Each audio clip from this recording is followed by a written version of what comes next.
চতুর্থ শ্রেণী গণিত বই পৃষ্ঠা ১৯। ৮ নংয়ে আছে নিচের প্যাটার্ন খুঁজে খালি ঘর পূরণ করি। ১ নংয়ে আছে ১৩, ১৫ এবং ২৮ এই তিনটি গড়ের কাজ করে দেওয়া আছে। এখানে আমাদের যে কাজটি করতে হবে সেটি হচ্ছে একটি প্রক্রিয়া প্রতীক ব্যবহার করতে হবে, যেমন যোগ, বিয়োগ, গুণ, ভাগ। তাহলে এখানে আমরা কোন প্রতীকটি ব্যবহার করব?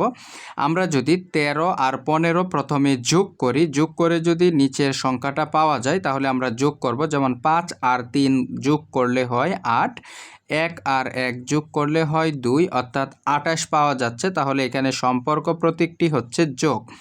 ২ নংয়ে আছে ২১, ৩২, এখানে একটি খালি ঘর আছে, মানে এই সংখ্যাটা আমরা বের করব।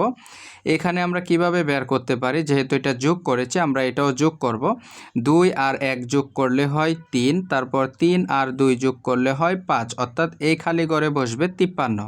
এখন আমরা ৩ নং প্যাটার্নটি সমাধান করব। এখানে আছে ২৮, এখানে আছে ৪০। যেহেতু উপরের দুইটি আমরা যোগের মাধ্যমে সমাধান করেছি, এখনও আমরা যোগ করব।